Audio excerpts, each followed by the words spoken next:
Então, a gente teve, né, esgotou, vamos dizer assim, que alguns doutrinadores chamam de recurso ordinário, né, ordinários, né, recursos ordinários, porque são aqueles, né, que fazem parte do duplo grau de jurisdição, né, aquele que a gente tem né, a utilização depois de uma primeira instância, até porque vocês já estudaram isso. Uma das principais e mais importantes, né, a gente costuma dizer a atuação mais importante, a fase mais importante do processo é em primeira instância. É nela que você vai provar o direito, né, os fatos que você alegou, né, se você contestou, né, os fatos distintivos, modificativos ou desconstitutivos do direito da outra parte. Então, a primeira instância é mais importante, tanto quando você tem uma avaliação da atuação dos advogados. Vocês vão ver que mais para frente existem casos em que tem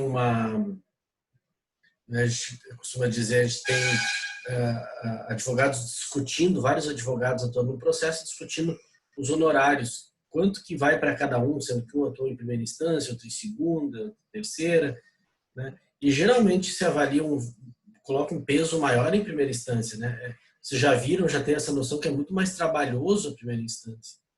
Posso até ganhar em grau recursal e existe cada vez mais escritórios especializados em grau recursal, também no STJ, no STF, né, nos tribunais superiores, mas a atuação em primeiro grau é mais pesada. Você tem que muitas vezes fazer uma inicial, depois fazer a réplica, participar de instrução, onde a instrução é pesada, então ali que vai ser uma maior atuação. E aí a gente costuma dizer que esses recursos, né, diante do duplo grau, do princípio do duplo grau, né, aquela parte que a gente viu de agravo, do instrumento, né, do próprio apelação e tudo mais, seriam os recursos ordinários, ou seja, aqueles que ordinariamente se utilizam. Agora a gente já vai, porque alguns chamam de extraordinários, ou seja, na verdade, recursos dirigidos aos tribunais superiores. A gente vai até dar uma pincelada depois até na questão, né, histórica, de forma rápida, só para vocês entenderem como é que a gente chegou nos chamados tribunais de superposição. Tá? Mas o que a gente vai ver na aula de hoje, né, já vai adentrar, se você pegar ali o CPC, vou até abrir aqui o CPC, para vocês compartilhar a tela, você vai ter uma noção do que eu estou falando. Aqui, ó, a gente chegou, né, passou dos recursos chamados ordinários e chegou aqui nessa seção, no capítulo 6, que fala dos recursos para o STF, Supremo Tribunal Federal, e para o Superior Tribunal de Justiça. Então, a gente vai ver, por aquele momento em que a gente acaba, né, ultrapassa a primeira instância e a segunda, né, o TRF, o TJ, e agora a gente já vai lidar com recursos que são lá em Brasília, né, são analisados pelos tribunais superiores. Tá? O primeiro deles é o recurso ordinário. Né?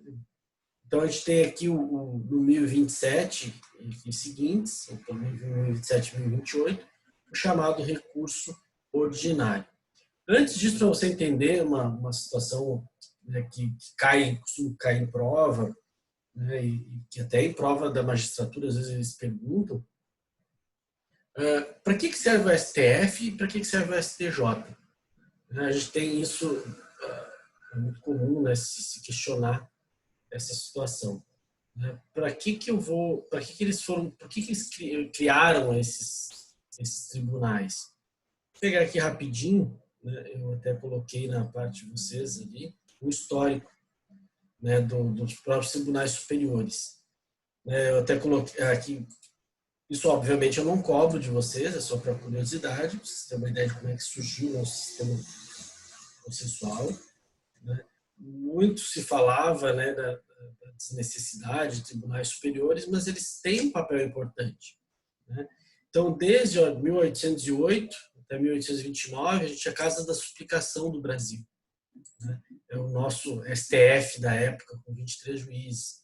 Depois, o Supremo Tribunal de Justiça. Então, a gente confunde, né? Até chama o Superior Tribunal de Justiça de Supremo Tribunal de Justiça. Outro dia, até no Jornal Nacional fizeram isso. Então, na época, o nome era Supremo Tribunal de Justiça, né, de 1829 a 1891, não se usava o termo recurso extraordinário, 17 ministros. Depois criou-se o Supremo Tribunal Federal, que até hoje é essa denominação, né, que a gente vai ver depois que julga o recurso extraordinário, né, e passou, em 34 a 37, ele era de Getúlio Vargas, passou a se chamar de Corte Suprema, né, uma ligação, aí, uma denominação até que o americano gosta muito, e depois, em 88, surgiu o STJ, né? E eu vou explicar por que aconteceu isso, né? A gente tem a primeira e a segunda instância, a gente debate todo o processo. Se a gente for ver o STJ, na verdade, a primeira e segunda instância, a gente tem uma análise de todos os fatos e provas. Tá? Você tem que ter em mente isso. É o chamado duplo grau de jurisdição. O que significa? Eu analisar o caso nos mínimos detalhes, em primeira instância, especialmente em segunda instância. Eu tenho uma possibilidade, um duplo grau, uma possibilidade de reanálise em apelação, por exemplo, né, de todo o processo. Se a pessoa recorrer de toda a decisão, ela perdeu, vamos supor que ela for sucumbente em tudo, eu vou ter uma reanálise completa. E aí, por que surgiram? Por que existe um tribunal superior? Para que servem os tribunais superiores? É que nós temos uma legislação que ela precisa ser seguida, né, que ela é o norte tanto de quem peticiona, né, quem busca o judiciário, como quem julga. Né? E aí chega determinados momentos em que essa legislação, seja processual, seja material, ela pode ter sido violada, né, não ter sido respeitada. E aí cabe aos tribunais superiores, que a gente chama de guardiões, né, da legislação. É eles que vão dizer qual é a correta interpretação, como é que se aplica de forma adequada aquela norma, né, que foi suscitada no processo. Então, veja que até 88, só o STF, vamos pegar aqui de 1891 até hoje, o Supremo Tribunal Federal, ele fazia tudo. Ele era uma corte superior, né, ou seja, ele era a nossa última instância, e ele dizia se foi bem aplicado, né, tanto o direito constitucional, da Constituição do Brasil, como o infraconstitucional, né, a legislação, por exemplo, federal, se ela foi bem aplicada. Tá? Então, se o Código Civil foi bem aplicado e tudo mais. Então, o papel que eu quero que vocês entendam dos tribunais superiores, né, é ditar a correta aplicação do direito. Eles servem sempre, e a ideia é essa, para análise da aplicação do direito. Eles não vão mais discutir a matéria fático-probatória, que a gente chama. Né? Isso é feito em duas instâncias, no duplo grau de jurisdição, ou seja, primeira instância e segunda instância. Por isso, até que vocês vão se tocar disso agora, ou de repente já sabiam, lembra daquela discussão penal que teve com o ex-presidente Lula, né, da prisão em segunda instância? Qual era o argumento da questão da prisão? É justamente que eu já tive o duplo grau de jurisdição, ou seja, tudo que era de fatos e provas já estão colocados em juízes decididos em duas instâncias, na primeira e na segunda. A partir dali, eu já posso efetivar a pena. É isso que se falava. Né? E no cível é a mesma coisa. Lembra que nós comentamos que depois da apelação, depois que julgar a apelação, eu já posso executar provisoriamente a sentença. Por exemplo, ter uma indenização, eu já posso efetivá-la. Porque eu já passei do duplo grau. É o que vocês vão estudar semestre que vem, talvez alguns já estudaram, né? O chamado cumprimento provisório da sentença. Provisório porque ainda não transitou em julgado, ainda pode ir para o STJ, STF, mas já tem o duplo grau, ou seja, tudo que é matéria fática e probatória já está decidido. Por isso que na época naquele julgamento, que deu muita polêmica do Lula, eles falavam, já posso cumprir a pena, porque toda a matéria fática e probatória, ou seja, tem provas, já foi considerada primeira e segunda instância que ele cometeu ilicitude. Agora, a partir daqui, é só análise de direito. E é para isso que servem os tribunais superiores. Né? Eles são chamados de superiores ou tribunais de superposição, porque eles têm uma posição singular, né? Uma posição própria para ser o guardião, ou seja, aquele fiscal da correta aplicação só do direito. Tá? Então, a ideia do STF, do STJ é essa. Então, em 88, que eu sublinhei aqui para vocês agora, viu que é bem recente, né, a gente tem o surgimento da STJ, até porque o STF era muito complicado, né, com 11 ministros e tudo mais, você analisar, imagina, todo o país acabava, todos os estados acabavam jogando para o STF uma discussão. Olha, eu acho que não foi bem aplicado o Código Civil, a Constituição. Aí, em 88, com a nossa Constituição, as pessoas chamam de Constituição Cidadã, né, criou-se o STJ para desafogar o STF. Então, um outro tribunal superior, só que o STJ, a função dele é de guardião da legislação federal. Né? Então, por exemplo, tudo que é discussão do CPC, né, da interpretação, correta aplicação do CPC, às vezes existem lacunas, a gente sabe disso, né?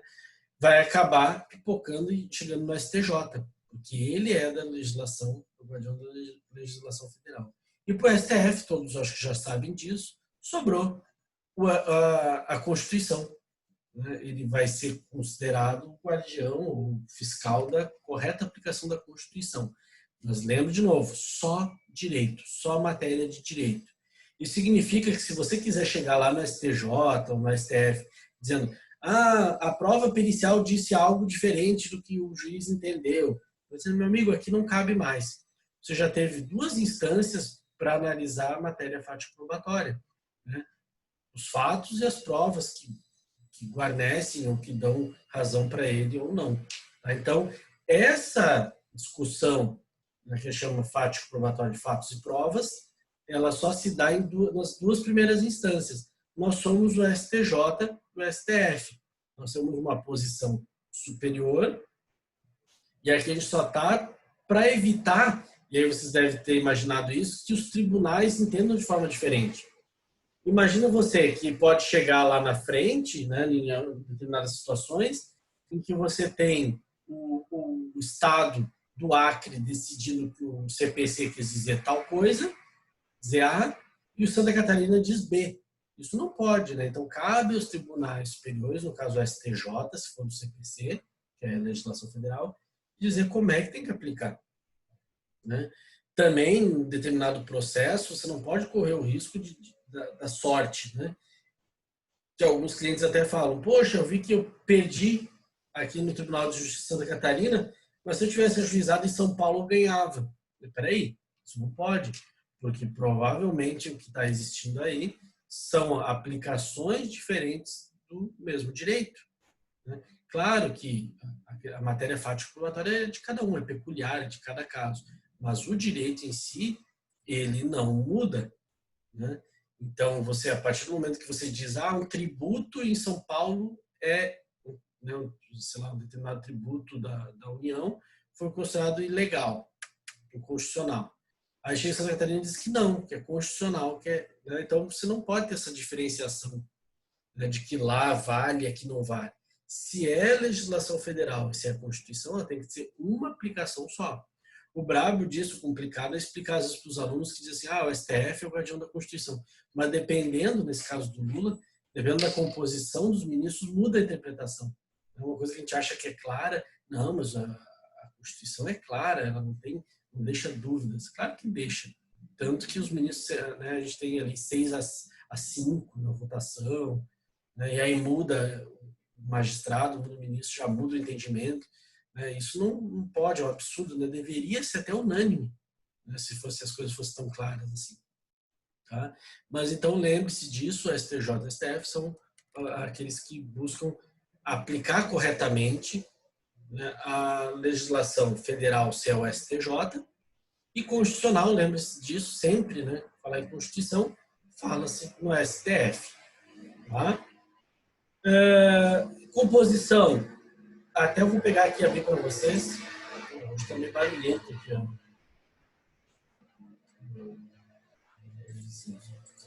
Vou pegar aqui para vocês uma.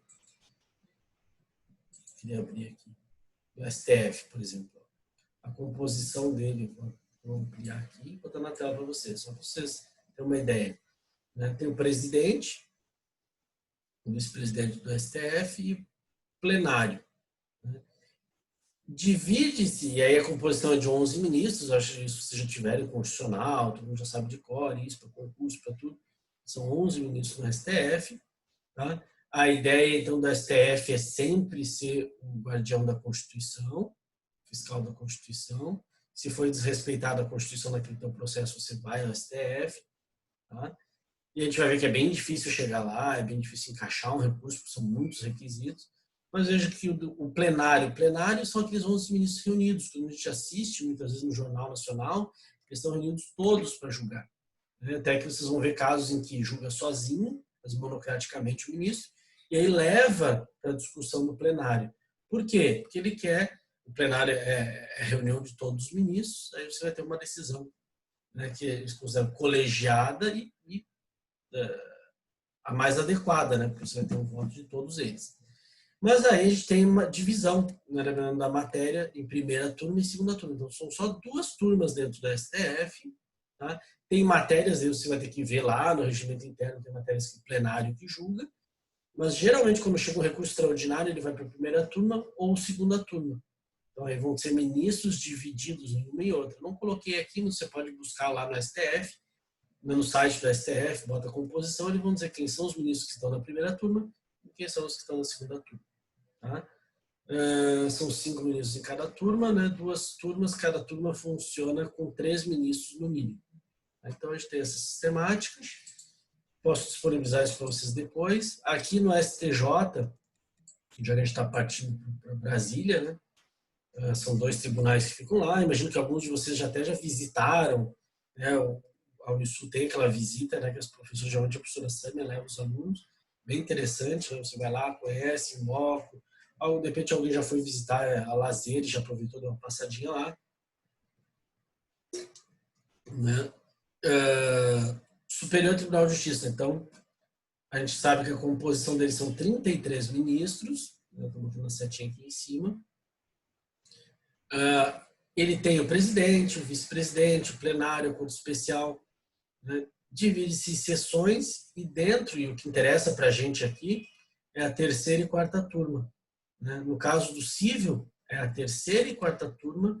Você até pode entrar lá também no STJ, no site, e olhar a composição. São os meus ministros que atualmente estão na terceira turma ou na quarta turma.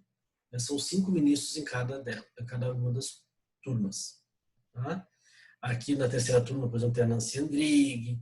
Né? Então, você vai ver, que é uma eminente processualista, então você vai ver lá com calma, vai ver que tem turmas aqui que são né, da matéria criminal.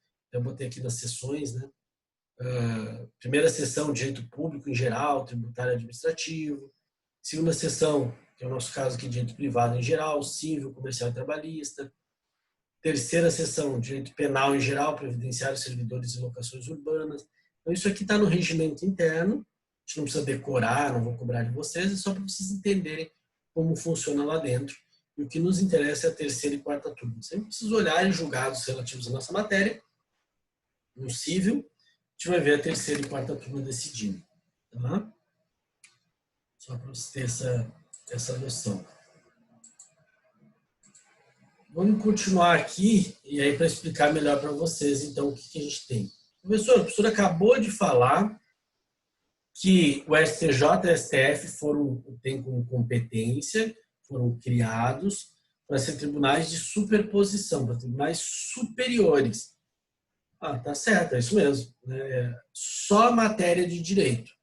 A ideia, quando criaram, é para analisar só a matéria de direito. Só que vai ter uma situação, né, um recurso, especialmente esse nosso recurso aqui, o padre Washington, né, o recurso ordinário, né, que vai ter essa situação em que o STF o STJ vão ter que descer do salto. Eles vão mudar da sua característica inicial, aquilo que a Constituição diz para que eles servem, e vão ter que também funcionar como tribunais, né, como se fosse um tribunal de segunda instância. Tá? Vamos falar aqui depois, quando a gente lê o recurso ordinário, tá? chamado de recurso ordinário constitucional, vocês vão ver em algumas doutrinas, né, nos próprios julgamentos nesses tribunais, em que o STJ e o STF odeiam julgar recurso ordinário. Por que eles odeiam julgar recurso ordinário? Porque eles vão ter que funcionar como se eles fossem tribunais de segunda instância. Né? Imagina, né? A gente tem o STJ e o STF, lá eles já acham que são, né, deuses. Né? Estou num tribunal superior. Né? Alguns muito arrogantes, a gente sabe disso, a gente assiste na televisão. E aí eles não gostam do recurso ordinário, porque a gente vai ver que no recurso ordinário, né, eles funcionam como se fosse um tribunal de segunda instância. Eles vão ter que analisar fatos e provas. Aquilo que eu falei para vocês que não deveria, não é função da STJ e da STF, eles vão ter que funcionar como se fossem tribunais de segunda instância, né, por conta do duplo grau. Mas por que isso acontece, professor? Por que eles vão ter que descer do salto, parar de julgar só direito?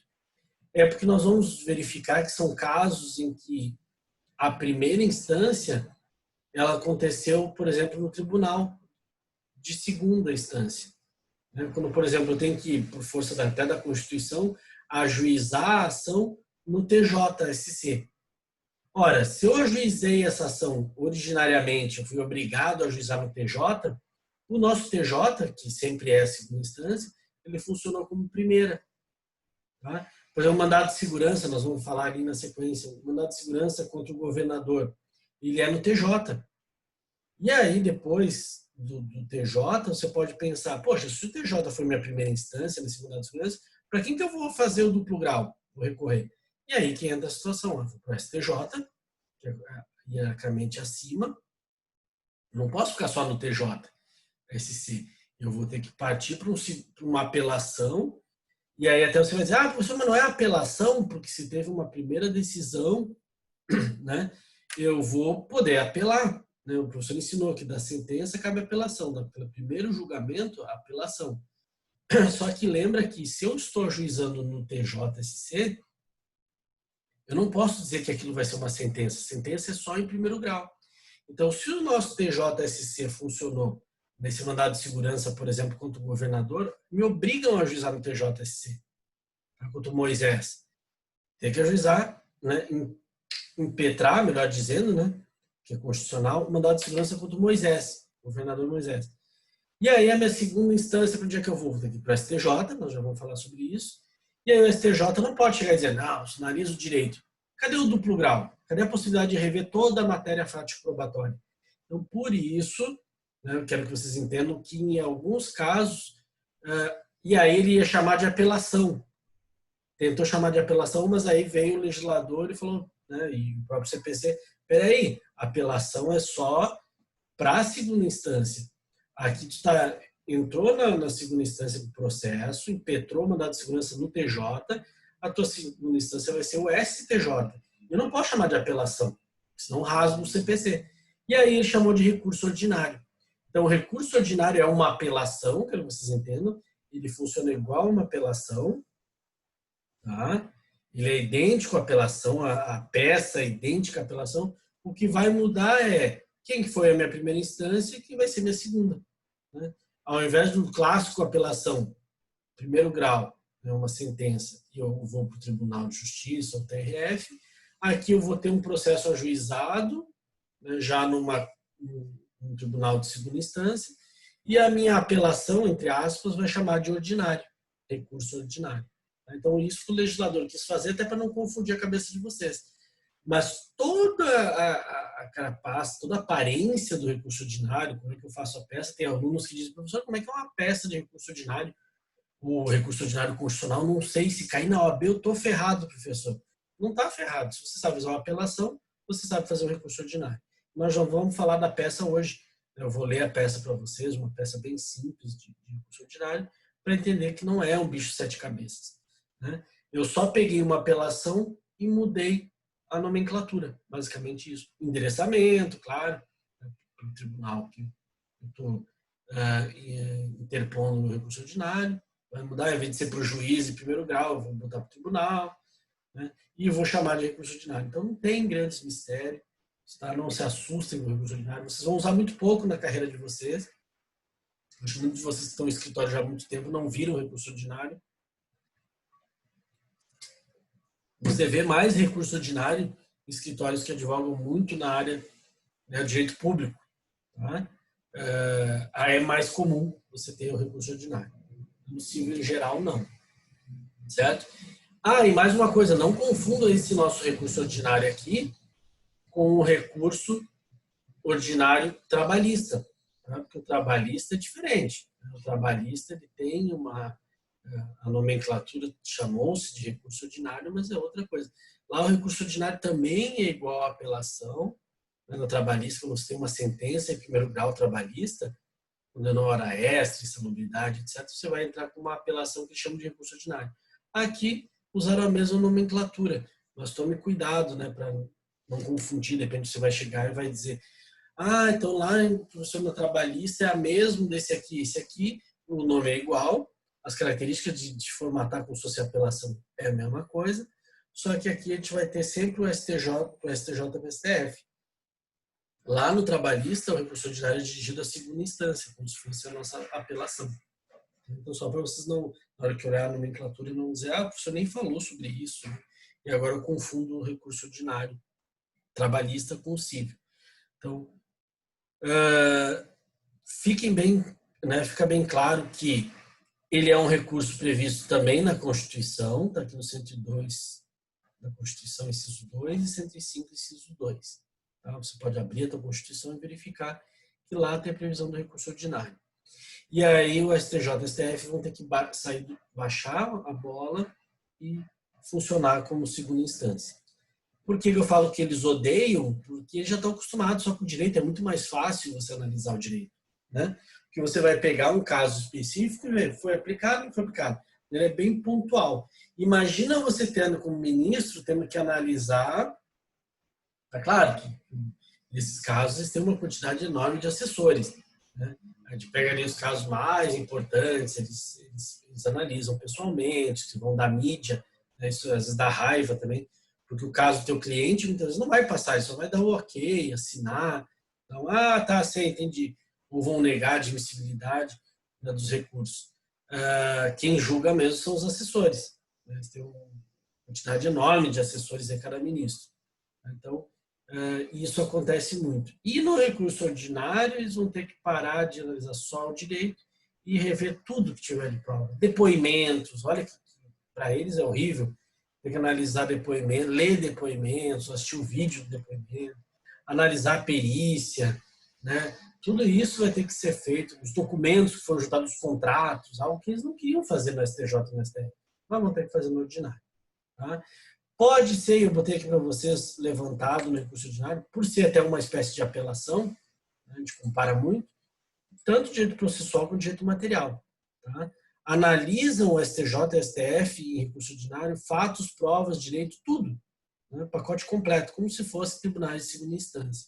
Ao contrário do que ocorre no recurso especial e extraordinário, como eu já falei aqui para vocês. Ou seja, STJ e STF vão funcionar em recurso ordinário como cortes de apelação, e não como cortes de precedentes para os quais foram criados. Eles foram criados mesmo para dizer como é que aplica a legislação adequadamente.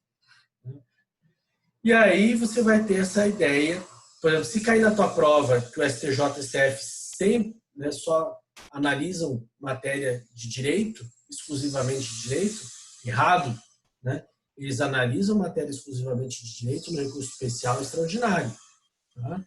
Mas não no recurso ordinário. No recurso ordinário, para ver como há exceção, o STJ e o STF se igualam ao nosso TJ, por exemplo. Tá? Mas eu vou explicar melhor aqui quando a gente lê os casos. E vocês vão dizer, agora entendi por que eles julgam em recurso ordinário. Veja que serão julgados em recurso ordinário. Então, ou seja, a gente vai ter que utilizar o recurso ordinário. Aqui diz inciso 1, pelo Supremo Tribunal Federal. Então, quem vai funcionar como segunda instância, aqui no caso, só recortei o CPC aqui, tá? 1027. Quem vai funcionar como segunda instância é o STF nesse caso aqui. Em que caso que o STF vai ser a nossa segunda instância? nos mandados de segurança, habeas data e mandados de injunção decididos em única instância pelos tribunais superiores, quando denegatória a decisão. O que ele está fazendo aqui, então? Que caso é esse? Vamos pegar um primeiro aqui, o mandado de segurança. Ele está dizendo mandado de segurança em que foi decidido em única instância pelos tribunais superiores. Então, nesse caso aqui, ele fala no plural, mas eu só tenho que pegar aqui o STJ. Então, eu tenho um caso em que o STJ decidiu o mandado de segurança. Eu tive que impetrar o mandado de segurança no STJ. Só me dá um exemplo aí que eu não sei direito como é que eu faço, né? Em que casos, por exemplo, que eu teria que impetrar o mandado de segurança no STJ? Está dizendo aqui, decididos em única instância pelos tribunais superiores. Ou seja, quando eu falo tribunais superiores, eu estou falando do STJ. Né? Porque eu não tenho que ficar pensando em TRE, em Tribunal Superior Militar, né, em TST, que a gente está falando aqui do civil. Então, aqui no caso, você pode até anotar no teu CPC, decidido em única instância pelo STJ. Né? E até porque né, eu botei até aqui que o 102.2 da Constituição já fala a mesma coisa que o CPC. Né? Então, ele fala tribunais superiores, porque lá na Constituição ele já está prevendo uma mais ampla, está prevendo a questão trabalhista, eleitoral, mas no nosso caso você pode anotar ali. Mandado de segurança, tá aqui sublinhei, decidido em única instância, ou seja, originariamente pelo STJ. Quem que vai ser o meu tribunal a quem? Né? Para onde que eu vou recorrer se eu tiver denegatória, ele fala aqui a decisão. Tomei ferro no meu MS, no STJ. Aí você vai ter que recorrer ao STF, né, instância hierarquicamente superior. Então, o STF aqui funciona como um tribunal de justiça, né, duplo grau de jurisdição. E que caso, professor, me dá um exemplo de mandado de segurança. Vamos supor um mandado de segurança impetrado contra a decisão do desembargador do TJSC. Né? Por exemplo, o caso do desembargador do TJSC comete uma ilegalidade, não é caso de recurso, eu posso entrar muitas vezes com o MS, até porque muitas vezes o CPC não prevê recurso para aquela hipótese. O que eu vou fazer? Poxa, é um ato, você já sabe o que é o mandado de segurança, né? Imagino que já tenham essa ideia. O que é o mandado de segurança? É uma ação constitucional que serve para coibir, para suspender e para revogar um ato ilegal, um chamado ato coator ilegal, né? Que feriu o direito líquido e certo. Os alunos já falam isso até no automático, né? Tem aluno que está cochilando na aula, eu pergunto, falo, professor, é um remédio constitucional para proteger direito líquido e certo. Eu falo assim. Então, o que ele quer dizer com isso?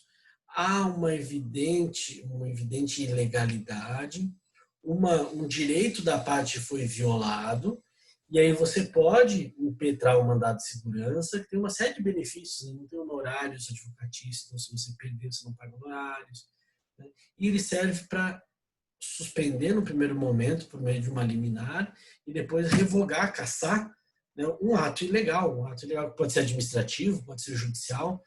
Então, um mandado de segurança é um remédio constitucional contra ato ilegal, né, que feriu o direito líquido e certo, o direito que está bem protegido em qualquer norma. Tá? Em qualquer norma você aponte ali o mandado de segurança.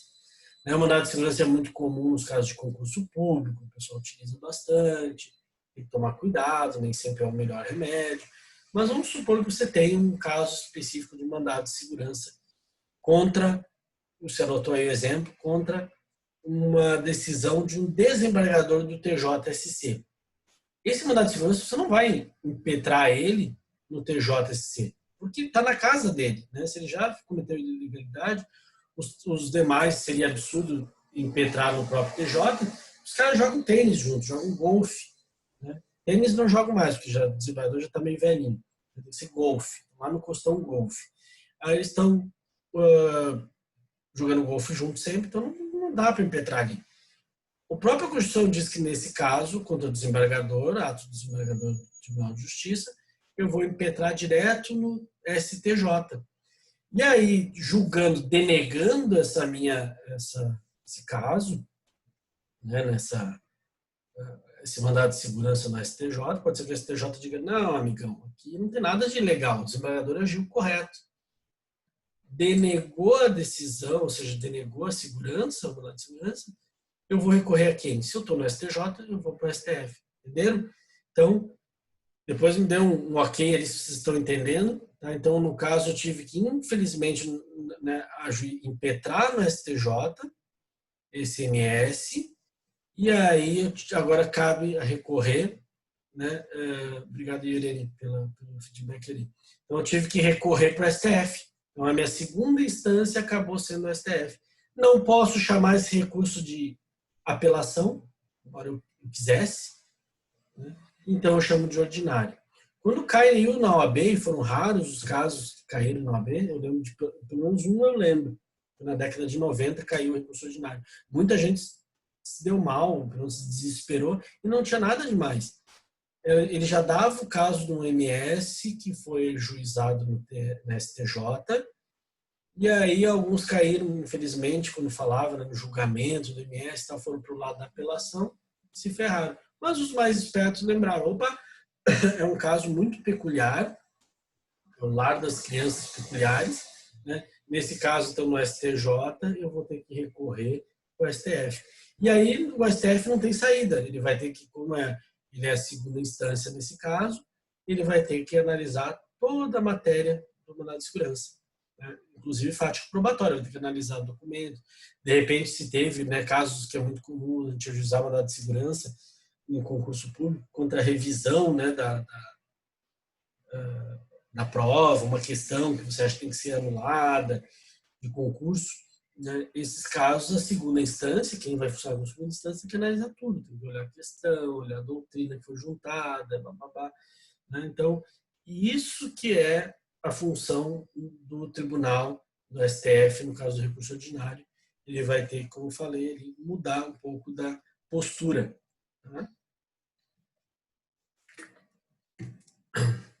Tudo certo, então, para vocês? Perfeito. O que mais, professor? Então, eu falei do mandado de segurança, que é o mais comum de se acontecer, né, de se impetrar. Veja que são todos constitucionais aqui que ele cita. Por isso que é recurso ordinário constitucional. Só ações constitucionais que ele está tratando aqui.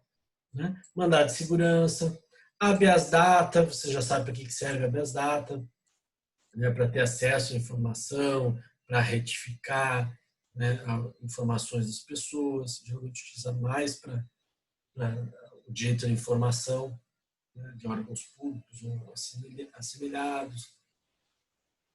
Mandado de injunção. Então veja que esses casos. Professor, por que não tem aqui? Porque esses aqui são os clássicos constitucionais, né? Mandado de segurança, habeas data, mandado de injunção. E cadê o habeas corpus, professor? Né? O habeas corpus, obviamente, que não está aqui, porque o habeas corpus é matéria criminal. Né? A gente está tratando dentro do CPC, ele me esqueceu do habeas corpus. Né? Então, pode ser que tenha um habeas data que você teve que ajuizar diretamente no STJ, e aí a segunda instância vai ser o STF. Olha que chique. Né? Costumo dizer, olha, bem interessante. Né? Quem gosta de viajar aí depois da pandemia vai poder dizer, vou primeiro atuar lá no STJ, depois no STF como minha segunda instância. Olha que legal. Né? Poder ir lá fazer sustentação oral, se quiser. Né? Vai poder verificar como é que funciona. Eventualmente tomar um café arábica lá que eles têm no STJ, no STF, café caríssimo, né? Ser convidado a tomar um cafezinho deles, que a xícara custa R$12, xícara pequena, né? Uma beleza. Vamos lá. Então, essa é a primeira situação que a gente viu aqui. Mandado de injunção. Oi? Você já foi tomar um cafezinho lá? Já tomei, uma vez. Tomei um cafezinho com o ministro. Uma vez a gente teve que despachar um caso importante do escritório. E aí eles serviram, disse, olha que coisa. O ministro atendeu. E aí a gente pediu para o garçom, assim como tem no TJ daqui, né, tem os garçons, né, que entram lá para servir os desembargadores, e quando tem espaço toda hora nos gabinetes, ali também o ministro recebeu.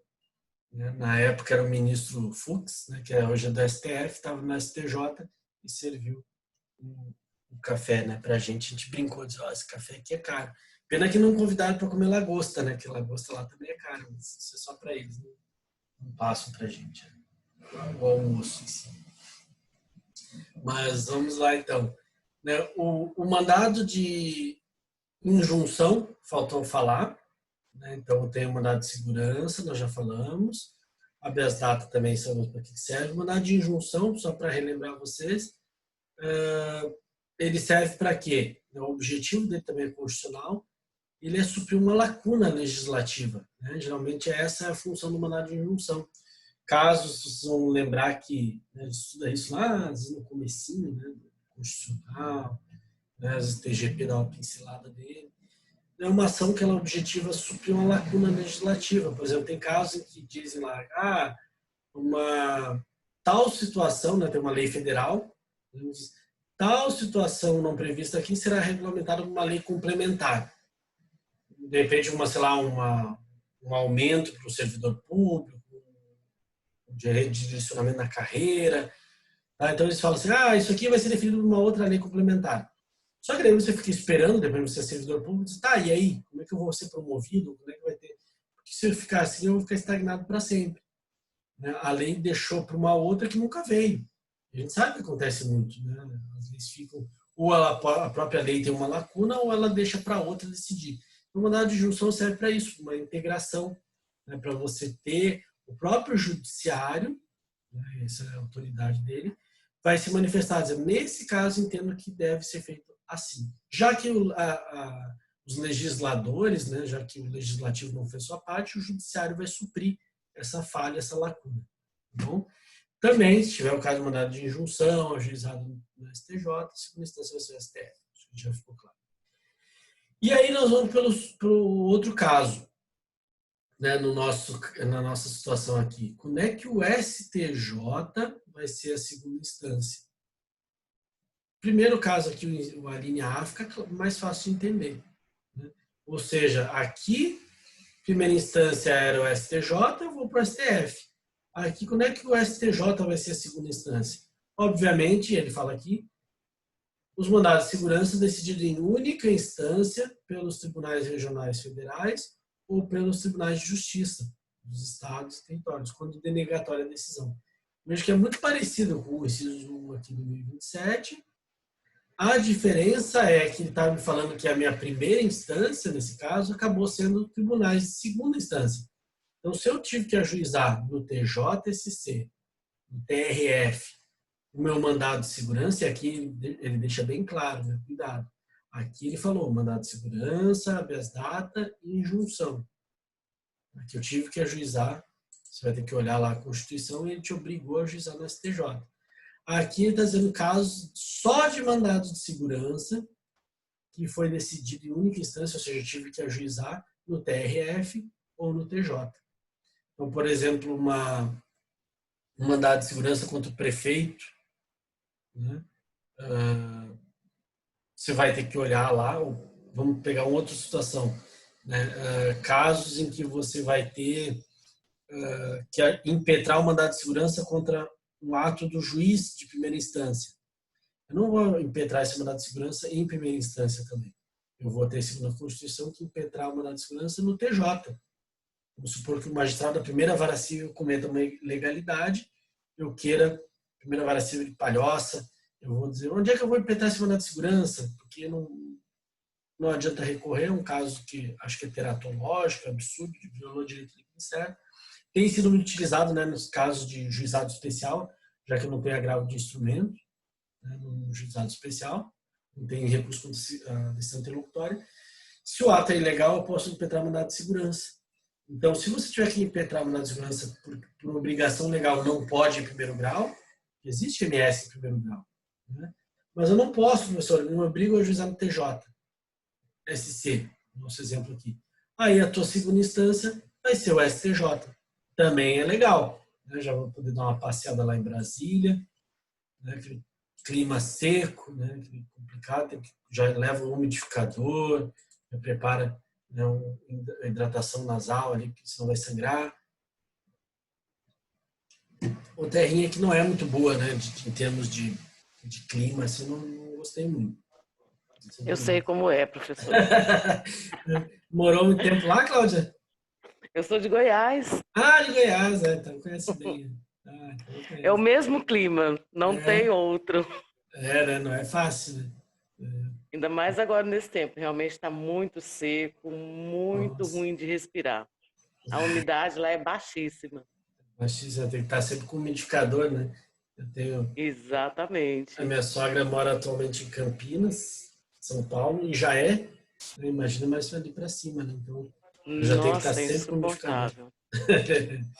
E ao contrário aqui, eu já vivo gripada, porque é É. muito úmido. Uhum, uhum. É complicado, né? São os extremos. A gente tem que estar aqui usando um desumidificador, lá tem que botar um umidificador. Exatamente. A rinite pega, né? E Não. como? Mas então a gente tem, né, nesses casos aqui que, né, a gente teve uma primeira instância do mandado de segurança no TJ ou TRF, e você vai lembrar então que só olhando, né, no teu CPC, que aí você vai já direcionar depois para a STJ, que vai funcionar como segunda instância. Tá? Aí depois vem, acho que isso aqui é até fácil, né? Tem que cuidar sempre que quando denegatória a decisão. Olha que interessante. Se você vencer, né, então ele está dizendo aqui, porque deve ter vindo na tua cabeça essa pergunta, professor, mas então se eu ganhar, impetrei mandado de segurança no TJ, SC, e venci. E aí? Aí, legal que não cabe, não vai ter o recurso ordinário. Ele fala aqui só quando denegatória a decisão. Só quando aquele que o impetrante do mandado de segurança perdeu. Aí ele pode entrar com recurso ordinário, por uma questão de ampla defesa e tudo mais. Mas veja que a autoridade coatora, aqui, se foi mandado de segurança foi procedente, foi concedida, que a gente chama de concedida a segurança, não tem recurso. Vai poder até utilizar depois o recurso especial, extraordinário, que a gente vai estudar depois. Mas aqui o recurso ordinário não, porque ele é bem claro, então preste atenção nisso. Ele fala que quando denegatório, você pediu para os alunos sublinha lá no teu CPC, porque às vezes é também a pergunta de concurso ou de prova, e a gente vai seco, a gente lê, né, muito rápido. Assim como tem alunos, às vezes, que, como eu falo sempre, a gente pede ele para justificar as falsas, né, na prova e tudo mais, ele vai lá e esquece essa parte. Professor, eu só botei VOF, esqueci que estava ali no enunciado. Então, a gente tem que ler, inclusive as normas aqui. Quando eu boto, às vezes, também mandado de segurança, decidido pelo TJ e tudo mais, em que teve a concessão da segurança, daí o aluno vai lá e bota recurso ordinário. Não, recurso ordinário é só quando denegatória a decisão. Tá? Então, cuidado. Agora vem o segundo, que é mais difícil, a linha B. A gente está no 1027, inciso 2. O STJ vai ser a nossa segunda instância, que ele odeia funcionar como segunda instância. Tá? A linha B. Os processos, né, então, serão julgados em recurso ordinário pelo STJ os processos em que forem partes, de um lado, Estado estrangeiro ou organismo internacional e de outro, município ou pessoa residente ou domiciliada no país. Aí, aqui no material de vocês, eu dei uma esmiuçada para ficar mais fácil. Né? Veja aqui, ele está dizendo um processo, uma ação qualquer, em que tem, de um lado, do polo ativo, por exemplo, Estado estrangeiro ou organismo internacional, por exemplo, lá, Estados Unidos, OEA, OIT, né? Qualquer um desses aqui, OMS, hoje agora tem muito em voga a OMS, que fez uma série de atrapalhadas ali, que segundo alguns estudiosos, em relação ao Covid, que ia, depois voltava atrás. Vamos dizer que eu quero processar a OMS. OMS de um lado, né? Ou seja, está sempre falando de estrangeiro, organismo internacional ou Estado estrangeiro, e de outro lado, no outro polo, seja como autor ou réu, a gente encontra um município ou pessoa física ou jurídica residente ou domiciliada no país. Veja que é um processo bem peculiar. Tá? Eu botei até aqui, são ações que tramitam originariamente em primeira instância federal, tá? No artigo 109, 2 e 3 da Constituição. Então, note que esses casos aqui, são situações em que eu vou ter, de um lado, sempre pensando, e isso tem que vir na cabeça alguém de fora do país, Estado estrangeiro ou organismo internacional, ele sempre vai ter que fazer uma carta rogatória para citação, muitas vezes, e o outro é alguém que está no país, alguém que é do país, do município, pessoa física ou jurídica, não interessa, que está dentro do nosso país. E essa ação, a Constituição mesmo, no 109, 2 e 3 da Constituição, ele diz que tem que tramitar na Justiça Federal, por ser matéria que envolve Estado estrangeiro, e você deve lembrar que a Justiça Federal tem também essa competência, e é engraçado que tem que ser na primeira instância federal. O professor me dá um exemplo aí que não ficou claro para mim. Vamos pensar numa situação em que você vai, que até já vi um caso parecido na mídia, em que você vai tirar o teu visto americano, né, lá na embaixada, sei lá, no Rio de Janeiro. Você vai lá para uma entrevista, tem que entregar documentação, fazer o visto, né? Depois tem, né, que entregar, além da documentação, fazer uma entrevista, e eles vão dizer se deferem ou não o teu visto para entrar nos Estados Unidos. Vamos supor que você está lá para tirar o visto, e de repente alguém lá da própria embaixada começa a caçoar de você, começa a tirar sarro de você, uma roupa que você está vestindo, né? Depois começa a te humilhar, e aí você pega e não acha legal, se rebate, a pessoa vai lá e te agride. O que acontece? O entendimento é de que dentro ali da embaixada é como se fosse uma extensão do Estado estrangeiro, ou seja, do Estado americano ali, dos Estados Unidos. Então, ali dentro, se for cometida irregularidade, eu posso poderia processar a pessoa que me agrediu, claro, escrutínio adequado, criminal, civil, mas também pode processar os Estados Unidos por ser uma extensão, eles estão representando o governo americano. Então, existe um caso, né, já existiu até na mídia de divulgar isso, acho que foi uns 4 anos, que teve esse processo. Então, vamos dizer que seja Leonardo processando os Estados Unidos por conta do que ele sofreu lá, não só humilhação, como, né, bateram nele por conta de ter se insurgido, pediu satisfação e tudo mais. Né, eles acharam que não, ali é a área intocável dos Estados Unidos, etc., e acabaram agredindo. Tendo prova disso, você pode ajuizar esse processo. Onde é que eu vou ter que ajuizar? Na Justiça Federal. Né? Posso ajuizar, por exemplo, né, e aí vai ter que verificar, claro, a questão de competência e tudo mais, a possibilidade, o jeito que você vai levantar, qual é, mas muito provavelmente no Rio de Janeiro, que foi o local dos fatos, né? Mas na primeira instância federal.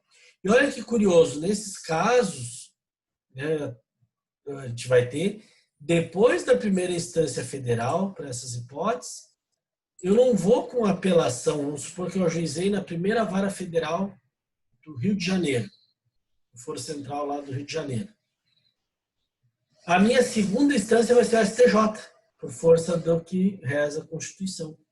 Está aqui, ó, o parágrafo 1º do... que a gente cita aqui,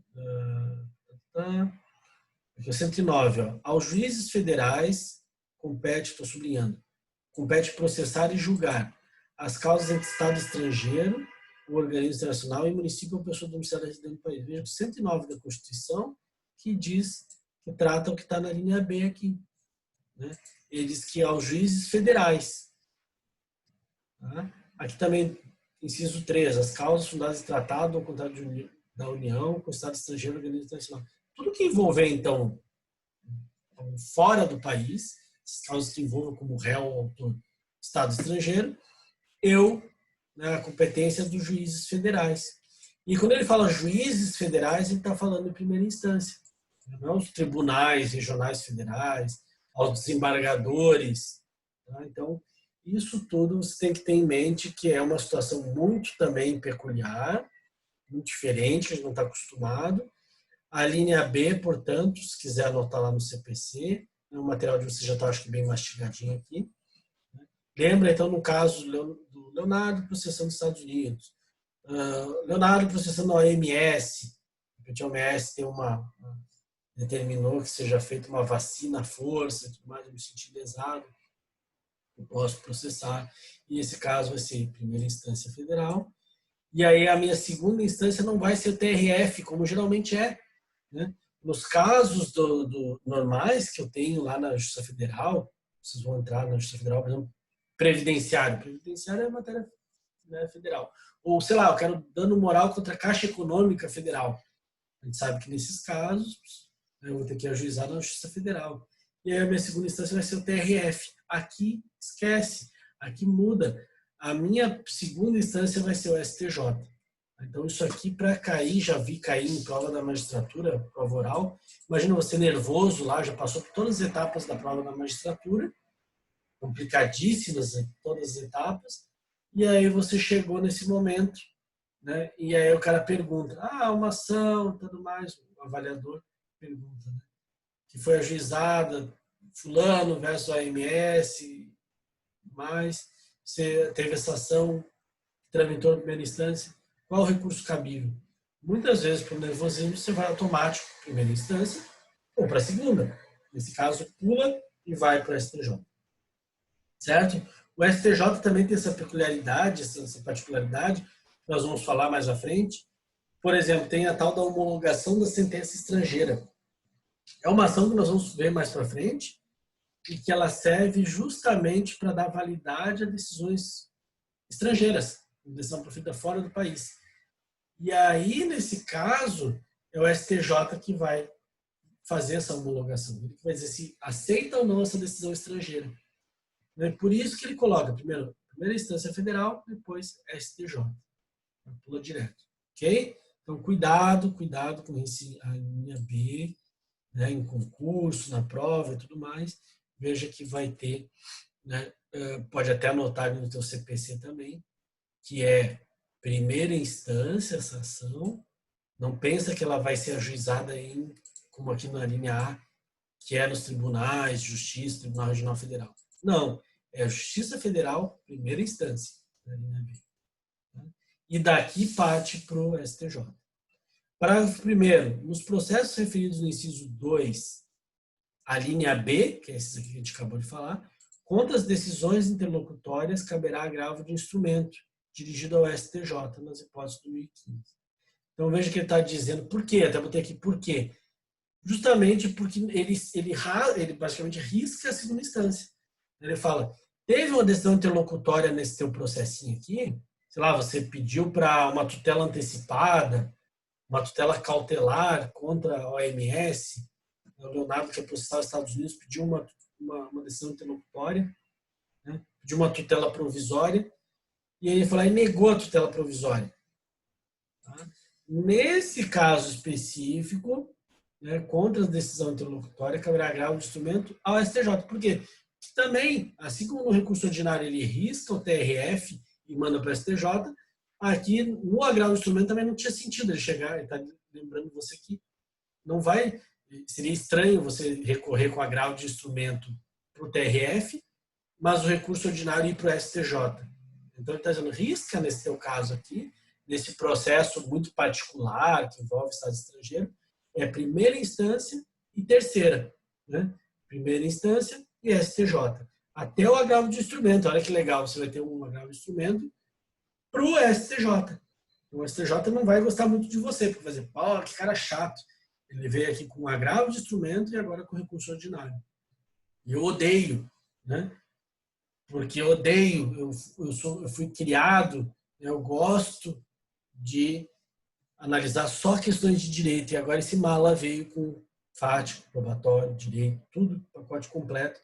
Vou ter que, né, ter muito mais atenção, ter que analisar depoimento, né, uma série de documentos. Especialmente nesse processo aqui que vai ter instrução. Eu pedi para ouvir testemunhas e tudo mais. Mandado de segurança é mais facinho, né, porque o mandado de segurança ele não admite, por exemplo, provas, produção de provas, desculpa. É só documental, né? A ideia do mandado de segurança, quem faz tutelas provisórias, tutelas de urgência comigo, essa disciplina, muitos de vocês fazem, né? Vocês vão ver que eu vou falar mais para frente sobre o mandado de segurança, e vou alertar vocês que o mandado de segurança ele não admite provas, ele não admite prova oral, por exemplo, pericial. O mandado de segurança tem que estar tudo prontinho. Ele tem que ser impetrado já com toda a documentação bonitinha. O máximo que eu posso fazer é pedir uma exibição de um documento ou outro, que não consegui ter acesso. Mas a ideia é tudo mastigadinho. E aí é melhor. Aí eles vão dizer, é mais fácil. O problema nessa linha B, aqui nesse processo do Leonardo contra os Estados Unidos, que vai ter que ter toda, além da documentação, eu posso pedir oitiva de testemunhas, aí o STJ vai ter que analisar, olhar os vídeos, né, tudo de novo, porque o STJ é a minha segunda instância. Ok? Parágrafo 2º, estou no 1027 ainda, né, que a gente está falando. Falei do parágrafo 1º, que ele fala que a decisão interlocutória ou agravo é também para o STJ. Parágrafo 2º, aplica-se ao recurso ordinário disposto nos artigos 1013, parágrafo 3º, julgamento imediato, e 1029, parágrafo 5º, de efeito suspensivo. Então, tudo isso ele reporta, veja que são basicamente artigos, 1013, referentes à apelação. Tá? Então, ele vai tratar, vamos até pegar aqui o 1013, para não ficar perdido no conteúdo. Tá? O CPC aqui no tilt. Vamos lá para o 1013, só para lembrar o que ele fala. Tá? Parágrafo 3º. Se o processo estiver em condições de imediato julgamento, o tribunal deve decidir desde logo o mérito quando reformar-se texto fundado no 485, unidade CD. O pessoal está dizendo que são casos, né, que, se possível, ele já julga imediatamente. Tá? E aí, veja que ele está falando aqui no 1013 da apelação. Para tu ver que o recurso ordinário é muito parecido, é tão igual uma apelação que ele até utiliza artigos do próprio apelação. Que mais? E 1029, parágrafo 5º. Vamos lá no 1029.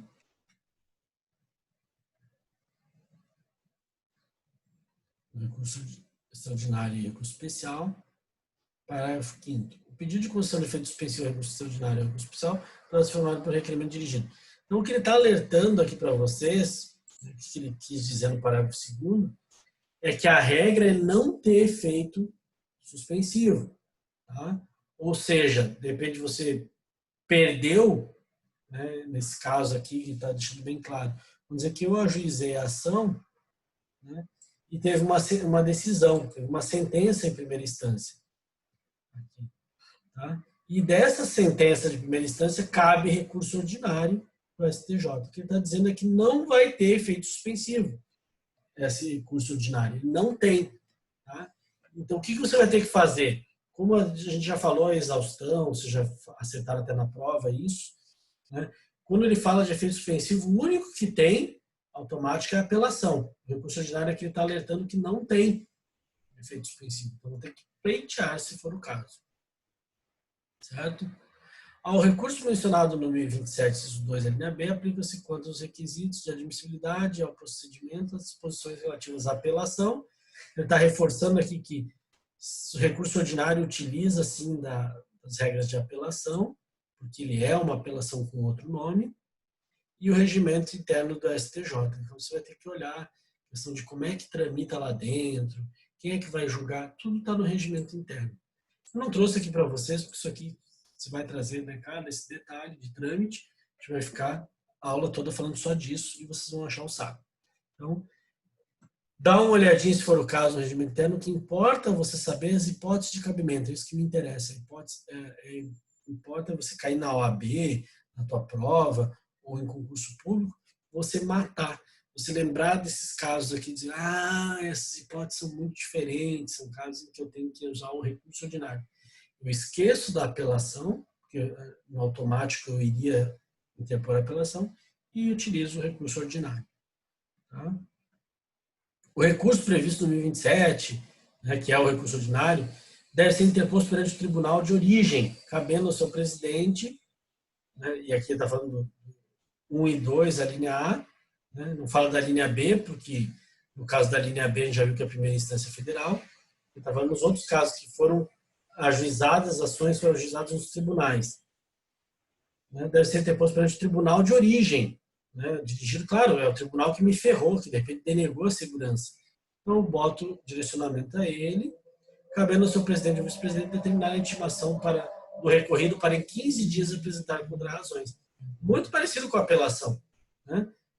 Apelação, contra-razões, tribunal. Aqui é a mesma coisa. Recurso ordinário, contra-razões, 15 dias, porque eu tive 15 dias para interpor um recurso ordinário. Lembra que todos os recursos são 15 dias, exceto embargos declaratórios. E aí, depois da interposição do recurso ordinário, do nosso RO, agora a gente já está mais íntimo, agora a gente já pode chamar de RO. Né? As pessoas no trabalhista é muito comum dizer, eu vou interpor RO. Aqui também a gente já está íntimo, então a gente vai chamar de apelido, né? Assim como depois a gente vai chamar de RESP, né? Um recurso especial, aqui a gente chama de RO. Então, RO. Senão eu vou chamar de RO, porque fica muito, né, parece íntimo demais, Roberta, Rodrigo. Não é RO. RO é a nossa abreviação. E está dizendo aqui que depois do RO interposto, 15 dias de contrarrazões, e aí pode remeter para o tribunal, que vai analisar o caso. Né? Pode ser o STJ, como a gente já viu, e pode ser o STF. Fim do prazo para contrarrazões, os autos serão remetidos ao respectivo tribunal superior, independentemente de juízo de admissibilidade. O que ele está falando aqui é que, né, eu tenho a ideia é essa, né, eu tenho só razões, contrarrazões e manda. Não cabe mais aquele que já julgou ficar se retratando assim como funcionava. Lembra, na apelação, o magistrado também não ficava, ele não podia fazer admissibilidade. Acabou, a partir do momento que ele sentenciou, acabou a jurisdição dele. Ele vai mandar para o tribunal. Aqui é a mesma coisa. Acabou, né, manda. Ok? Vamos ver a peça aqui para vocês. A peça do recurso ordinário. Olha que interessante o que a gente já acabou de ler. A quem eu vou direcionar, então, esse recurso ordinário? Só vou ver essa peça, daí a gente dá uma pausa. Não sei, até você pode expor aí, não sei quantos alunos estão acompanhando aqui. Vamos ver participantes. Acho que 20 participantes. Então, vocês me falem se vocês querem tocar direto e acabar mais cedo, ou se vocês preferem fazer a pausa. Então, vamos botar aí no chat, pode botar. Outro detalhe. Né, a partir de agora, para quem estava preocupado com a questão de presença, eu não vou mais cobrar presença. Tá? Isso aqui é uma coisa que eu sempre faço, né, há anos já, desde que eu comecei a lecionar eu faço isso, porque eu costumo dizer que né, eu não quero ninguém obrigado aqui, né, eu não quero ninguém que fique, às vezes eu sei como é, você tem que estar presente, às vezes não está afim de prestar atenção, está fazendo outra coisa, está ali assistindo a receita da Ana Maria Braga, hoje não estou afim de assistir aula, tá? Isso aqui fica ali. Mas eu tenho que botar, senão eu vou reprovar por presença. A ideia, a partir de agora, né? Legal, só direto, então vamos tocar direto, a gente acaba mais cedo. Né? Acho que até rende mais. E aí o que acontece, né? Eu sempre falo isso para os alunos, alguns até me questionam, mas que absurdo, professor, por que não vai cobrar presença? Porque não é, a ideia não é que você fique obrigado, né? Tem que ficar, eu não estou afim. Quero que todos fiquem aqui para conhecimento, né? Sem preocupar com reprovação por falta, que busquem, às vezes tem aluno que não quer ficar aqui agora na hora, quer assistir depois de madrugada, de repente tá que nem eu, não consegue mais dormir, o filho deu uma cochiladinha e tal, eu boto ali no Netflix, você botaria no YouTube, assistir uma aulinha minha, que bom, agora ele dormiu, que eu tenho mais ou menos uma hora aqui enquanto ele dorme, para assistir a aula do professor. E aí você está assistindo, não precisa mais fazer aquele comentário argumentativo, questionamento. A ideia é deixar vocês bem livres. Todos somos adultos, né? Eu sei que eu quero vocês aqui por bom grado, né? Sem estar forçado, que busquem conhecimento. E vai ser sempre um prazer ter vocês aqui. Eu sei que às vezes diminui o quórum, por força disso, né? Questão da presença, mas aí é bom que a gente tem bastante qualidade. Eu sei que vocês sempre estão aqui acompanhando, e vão estar aqui, né, felizes, né, sem saber de cobrança. Então, assim, pode acontecer de às vezes eu não atualizar ali, mas a partir de então todo mundo vai ter presença. Né? Então pode festejar mais essa conquista. Mas continue assistindo, é sempre muito bom ter vocês aqui, até porque vocês podem tirar dúvida na hora, né, ao vivo. Acho que é mais fácil do que estar assistindo, depois mandando e-mail, a gente pede o raciocínio. Né? Então aqui é mais legal. Vamos lá, então vamos tocar direto. Excelentíssimo senhor doutor desembargador fulano de tal, relator do mandato de segurança tal, da Igreja Primeira Câmara de Direito Civil do Tribunal de Justiça de São Paulo. Veja que aqui que eu estou fazendo igual a apelação. Quem me ferrou, né, nesse caso, foi a Primeira Câmara de Direito Civil, né, de São Paulo. Nesse caso aqui, nessa situação hipotética, a minha primeira instância, eu estou falando aqui que é o mandado de segurança, nos autos do mandado de segurança. Então, foi um caso que eu tive que impetrar esse mandado de segurança. Ele foi TJSP, TJ de São Paulo, foi distribuído para a primeira Câmara. E tem um relator, né, um desembargador, né, que é o relator desse MS. Eu vou direcionar a ele que está com o meu processo. Lembra que o relator é quem a gente coloca a bola embaixo do braço, é ele que comanda, o capitão aí do teu processo, do teu recurso ou processo. E esse caso eu tive que impetrar e caiu com ele. O desembargador fulano, né, da primeira Câmara do Tribunal de Justiça de São Paulo. Então aí eu estou direcionando a ele, até porque o processo está com ele. Ok. Carlos Alberto, que já qualificado, não precisa estar repetindo, porque o processo é igual à apelação. Você já está ali o processo. Vai subir todo o processo, né, para o STJ. Então, eu não preciso me preocupar, não preciso qualificar. Carlos Alberto já foi qualificado no mandado de segurança, né, por meio do seu advogado inconformado com a decisão que denegou o mandado de segurança, né, infelizmente foi negado o mandado de segurança, vem interpor recurso ordinário constitucional. Poderia chamar só de recurso ordinário ou chamar de recurso ordinário constitucional. Vocês vão ver modelos de todos os tipos. Mas é a mesma coisa. Tá? Eles chamam de recurso ordinário constitucional porque a previsão originária está na Constituição. Porque a matéria geralmente suscitada é constitucional. Tá? Então a previsão é constitucional, por isso é recurso ordinário constitucional. O fundamento do 105.2b da Constituição e no 1027, 2A e 1028 do CPC. E aí bota os outros artigos da Constituição e tudo mais, que são fundamentos do MS. Em face do governador do estado de São Paulo, né, da época, o senhor fulano. Então veja que é um mandado de segurança que teve como autoridade coatora o governador do estado. E aí teve que ser impetrado por força da Constituição no TJSP. Também já qualificado pelas razões que seguem anexas. Requer a intimação do recorrido para apresentar contrarrazões, na forma do 1028, e após, né, o recebimento das contrarrazões, encaminhar ao STJ, que é a minha segunda instância. Então, eu estou no TJ e vou para o STJ.